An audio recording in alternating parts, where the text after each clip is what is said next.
长相思创业推进复刻三大特点提前知晓，杨紫登安排就是书写。杨紫、张婉仪、谭健次、邓等主演的《长情》被揭发已送审。受广播电视新规的限制，《长相思》无论如何都会分成2部分。但是，相对于如老人归来趣味相见、星光灿烂月上海、沉香如屑沉香种花的不间断传播方式而言，其独特之处在于上层与下层之间的传播跨度。长情的下部应该是90天以上，所以如果长情需要不断的传送，可以按照长月辉的传送方式，将上下2部分融合在一起，剪出40集。集数可以适当推断，但总集数不得超过40集。于是长月金明愤然抹杀了18集，现存40集，每集时长55分钟。总之，从长情的炒作副本就可以看出，长情并没有在意长情辉的套路，而是采用了上下播的策略。目前长相思的剧集数量保持在72集，我不能说审核后是否会有任何进展。总之，创业攻略总结了长情的3个特点。是你要看的长情吗？长情改编自桐华的同名小说，以《山海经》为基础，基本上讲述了蚩尤之女逍遥与表妹轩辕颛顼、涂山之子涂山烬、神农革命武装将军香柳之间的爱慕与鄙视。作为大 IP， 长相思拥有庞大的粉丝群体。更重要的是，桐华所著的影视剧也取得了丰硕的成果。刘诗诗和吴奇隆主演的《点点滴滴》是青川剧的代表作之一，也是2人的感情之作。整部剧都笼罩在不幸的阴影之中，甚至将久而高位的无情一一展现在众人面前。除了刘诗诗的精彩呈现，郑嘉颖的第8高手、袁弘的第13高手、林更新的第14高手、刘心悠的若兰、石孝群的8大天赋也值得关注。而钟汉良、张钧甯主演的《最可爱的时光》也获得了很高的评价。钟汉良将腹黑南路历程演绎得淋漓尽致，张钧甯饰演的古魂苏曼也同样破格还原。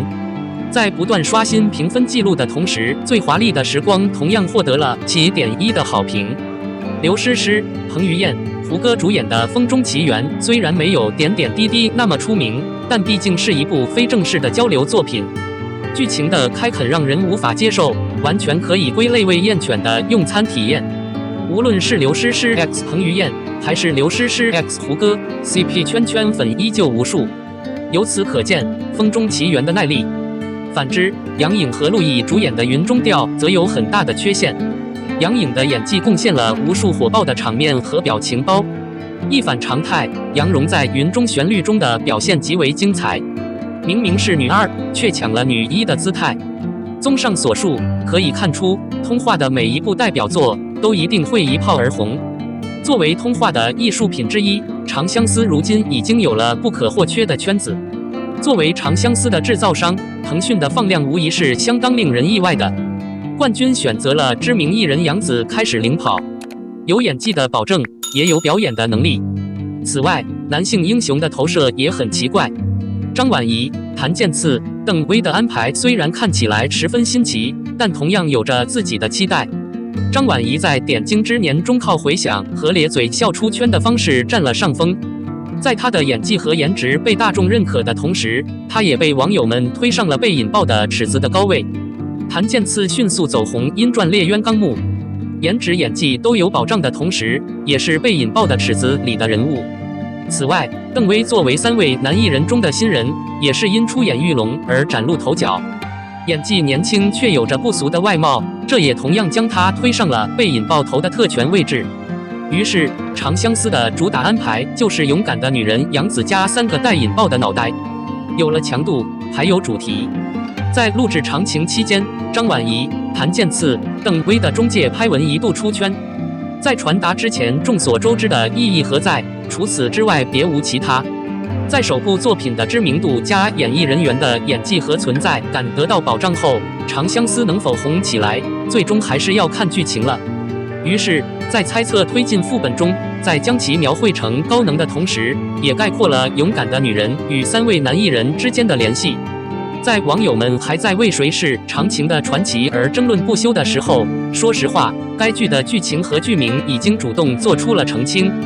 右边的是张婉仪饰演的轩辕转虚，杨紫饰演的逍遥和张婉仪饰演的轩辕颛顼是表亲，一个是轩辕的大孙子，一个是轩辕的孙子。两人不仅青梅竹马，而且一直互相扶持陪伴。颛顼一直爱着逍遥，逍遥对他也不是没有爱。然而，在经历了父母双亡、姑母战死、祖母去世等一系列打击后，一统天下成为了颛顼的夙愿。为了完成这个夙愿，他放弃了心爱的逍遥，娶了高辛一位皇后。逍遥为此很受伤，颛顼只能将自己最爱的若木花送给他，远送相思，甚至写下了《长相思》。因为他和女主终于结婚了，所以涂山璟应该是《长相思》中的男一号。然而《长相思》却反其道而行之，而邓威的涂山璟就是青丘九尾狐涂山族的族长。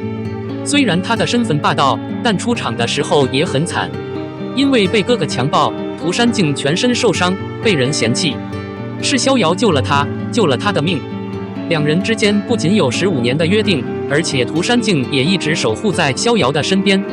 最终，女主被逆转救赎，美颜归来。香柳是3位男性角色中人气最高、设计最好的。作为海底魔王、神农起义军将领，香柳不仅帅气古怪，而且禁欲得当。而他的另一个身份放风北却是潇洒洒脱。偶遇逍遥后，他默默守护在逍遥的身边。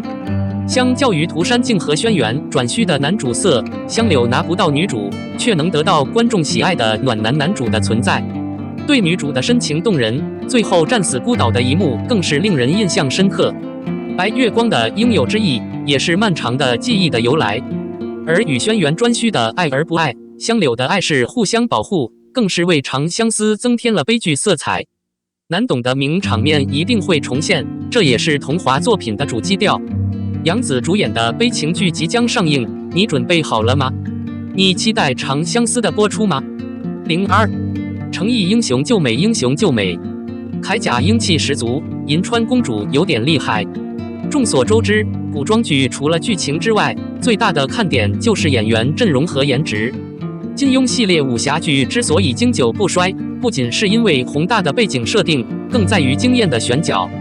目前出圈的小龙女2代演员李若彤和刘亦菲的评价都不错，而倚天和射雕也让不少演员火了一把。近日，新版《射雕英雄传》还在热拍中，大胆用新人颠覆旧版本还是有点刺激的。近2年来，有不少期待值很高的武侠剧，其中有诚意主演的即将上映的电视剧《荷花楼》和目前正在拍摄的电视剧《英雄》。诚意主演的《雄心壮志》也是一部典型的武侠群像剧。目前，路透社的风格华丽多变。当你觉得这组造型已经足够惊艳的时候，别指望被新的路透美照刷屏。虽然大家都知道《群侠传》男主陆云的官方搭档是李一桐饰演的顾千玺，但作为男主，他和其他女性角色肯定有或多或少的交集。只是没想到，陆云从文官到武将的转变会这么快。之前他是身着红色官服的文质彬彬的才子，而在新的剧情中，他化身为身披铠甲、手持长剑的将军。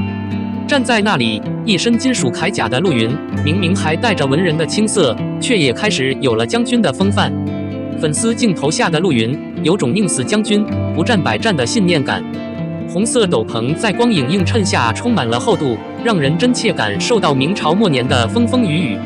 但当程颐饰演的陆云守护着包山安饰演的银川公主时，荷尔蒙爆棚。两人都身披红色斗篷，一眼看去，仿佛有一种生死相随的宿命感。虽然知道两人不是正式比赛，但还是忍不住蚂蚁在这种情况下喝一口。银川公主前镜下对万年如刀割般的一瞥，与陆云相拥的背影让人抓狂。完全就是贵族公主和她的小将军的既视感，就算遇到危险，第一反应也是做个英雄救她，保她平安。因为琉璃中的雨丝风是玄机的小夫君，所以大部分观众只看到了程毅身体的残破，直到这段路透剧情，才让他们看到了程毅将军的实力。看了这么久英雄的路透照，不得不夸一下，不过范丞丞主演的古装作品从来都不缺美女。在《英雄》中，李一桐饰演的女主和陈意涵饰演的女配极具辨识度。现在鲍善恩饰演的银川公主凭借颜值出圈，着实让人期待。从容貌上看得出来，鲍珊恩的年纪并不大。虽然发饰华丽端庄，造型也是典型的宫廷风，但给人的感觉还是软萌的。披着红色斗篷，自拍上的小表情气场十足，完全就是一个可爱不羁的小公主。其实包善恩在以往影视作品中的古装并没有银川公主那么惊艳，给人的印象是一个可爱清纯的少女，但和宫装相比，还是少了几分贵气。而且大家对她在新射雕中饰演的黄蓉一角的期待值还没有银川公主高，足以说明一副合适的造型为演员的人气加分不少。而且银川公主身披红氅的状态，看起来还是有点像景甜的古装，还是挺让人期待的。诚意英雄救美，英雄救美，铠甲英气十足，银川公主有点厉害。